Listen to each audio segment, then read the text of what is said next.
Under the Moonlight, Part 5. The days passed differently now in the library of the Threshold.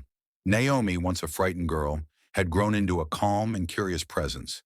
She learned to read the glowing books, to write memories that had been forgotten, and to guard the source with quiet strength. But Evelyn sensed it, a change in the air. The ink in the silver fountain had begun to pulse with new colors. Deep reds, burning gold, stormy black. It wasn't fear this time. It was urgency. The world is remembering things it never lived, Lillian said one night as the three stood before the fountain. Evelyn touched the surface gently. False stories, created lies. They're leaking in. The library, for all its magic, had a flaw. It could not always tell the difference between truth and convincing fiction. Somewhere, someone was creating false histories, powerful enough to alter the memories of the living. And these fictions were trying to root themselves in the source. Then came another knock at the door.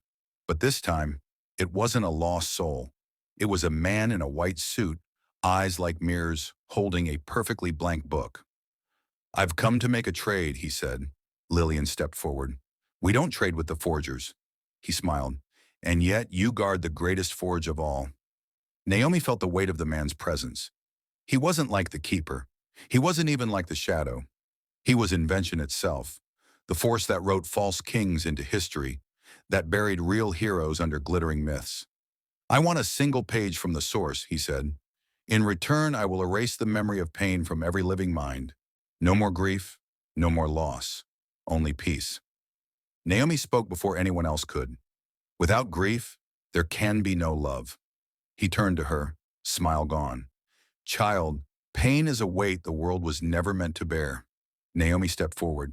But it's the weight that gives our steps meaning. A silence fell over the library. The man sighed. He looked at Evelyn. You taught her well. Then without another word, he vanished. The blank book falling to the floor, dissolving like smoke. The danger had passed, but only for now. Naomi picked up the single word that remained on the stone beneath the book's ashes. Truth. Somewhere in the waking world, authors, artists, and dreamers awoke with a strange inspiration. Memories they never lived, ideas they could not explain. The source had spoken to them, because truth, Evelyn knew, was not always about fact. It was about meaning, and as long as someone believed, the story would live on. The Adventures of Professor Vasily, from Tokyo to global fame. After his triumphant appearance in Tokyo, where he compared quantum turbulence to a cow farting uphill, Professor Vasily became an international sensation. Japanese newspapers printed his face with the headline, Mysterious Rural Genius Explains the Universe. When Vasily returned to the village, there was a red carpet, made of old potato sacks. The mayor personally handed him a medal shaped like a beet and declared, From now on, every third Tuesday is Vasily Day. But Vasily wasn't done yet.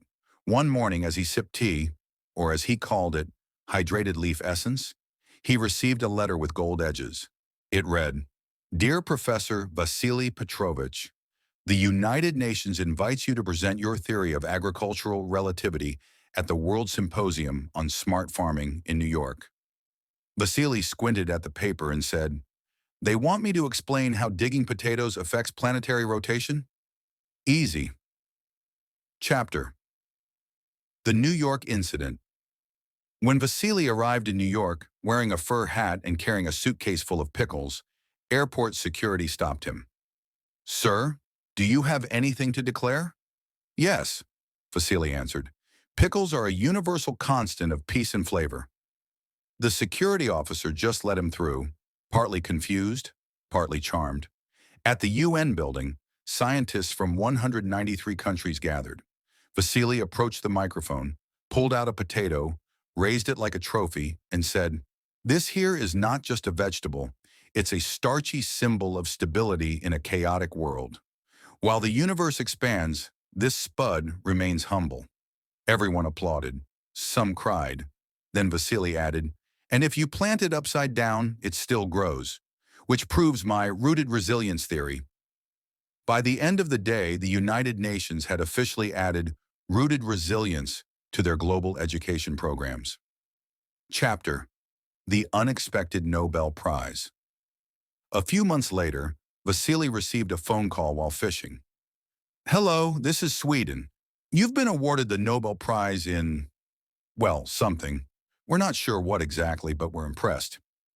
Vasily accepted graciously, saying, I will dedicate this prize to my grandmother's goat. That animal taught me chaos theory by headbutting the fence every Tuesday. At the Nobel ceremony, Vasily wore his traditional rubber boots, shined specially for the occasion. He delivered his speech. Knowledge is like a turnip, deep, wrinkly, and often ignored until it's too late. The audience gave him a 10-minute standing ovation. Chapter: Return to the Village. Despite all the fame, Vasily remained humble.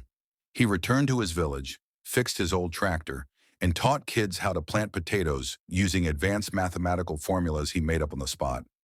He started a school called Vasily's Academy of Useful Confusion, where students learn things like how to predict rain using goose behavior, how to speak smartly without actually saying anything, how to write scientific papers about things that don't exist, like thermal inertia of sleepy cows. People came from all over the world to learn from him, and every time someone asked him, Professor Vasily, what's the secret to your success? He replied with a wink, speak confidently. Even if you're wrong, if you say it in a fancy way, people will think it's genius. Under the Moonlight. Part 3. The wind died down. Evelyn opened her eyes, expecting to see the cliffs again, but instead she stood in a quiet meadow beneath a night sky filled with stars that pulsed like heartbeats. In the distance, there was a cottage glowing warmly from within. She felt drawn to it. She walked slowly through the grass, dew wetting her shoes until she reached the door. It creaked open on its own. Inside, time felt suspended. There was a wooden table, 2 chairs, and an old phonograph playing a tune from another era. And there, seated at the table, was Lillian. Older now, a young woman, but her eyes were unmistakable. You chose both, Lillian said with a soft smile. Evelyn blinked. What do you mean? You stepped forward, Lillian continued, not to stay or to leave. You stepped through. Evelyn turned and looked behind her. The door was gone.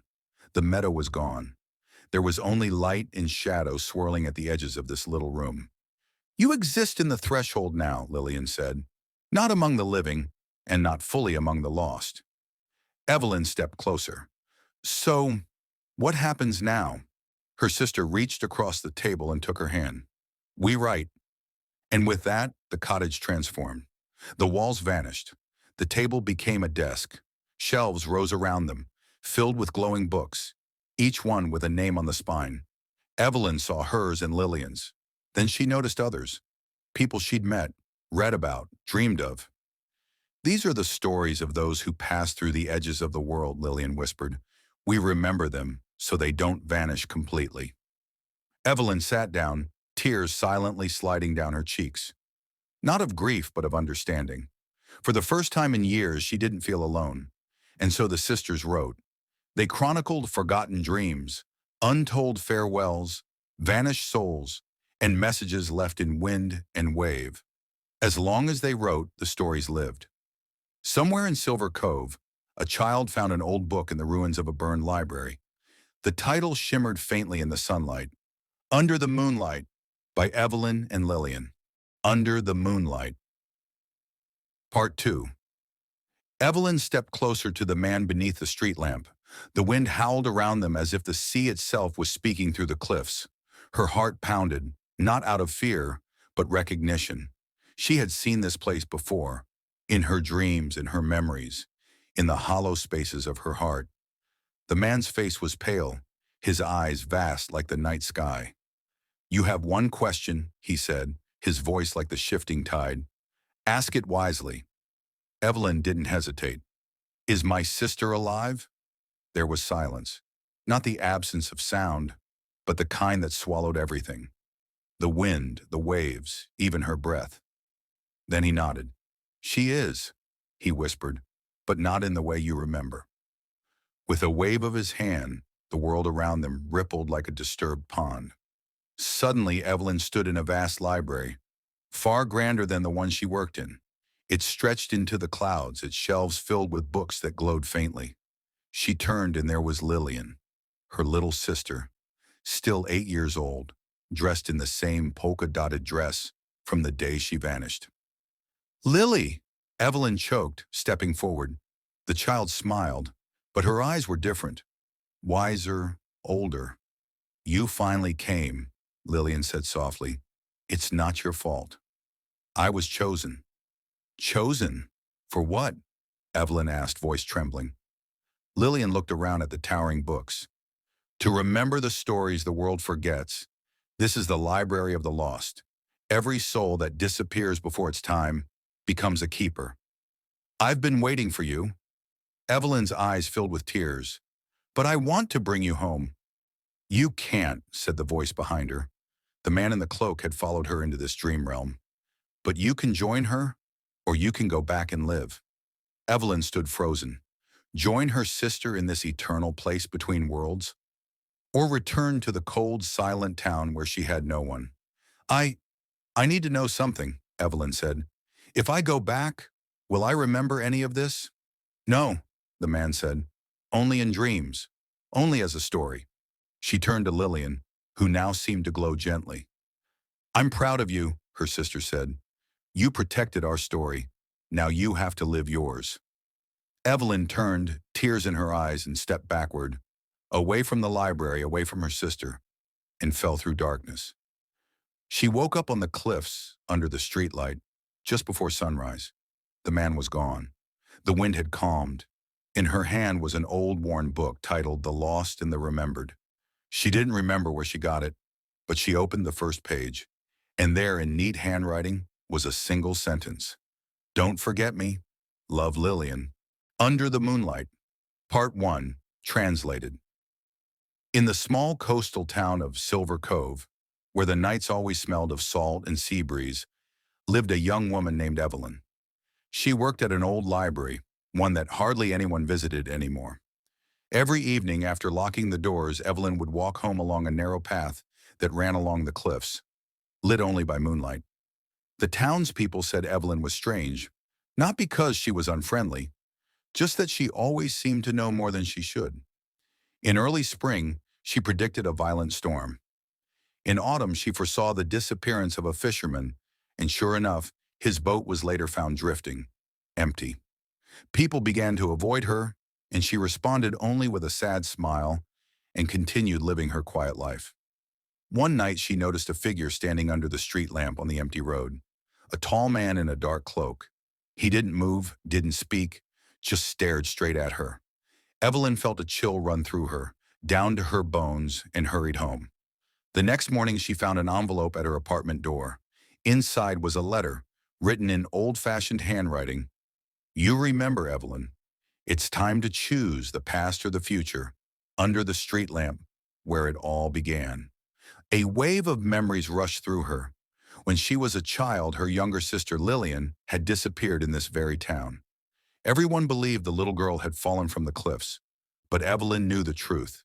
She had seen a strange man in the mist take Lillian by the hand and lead her away.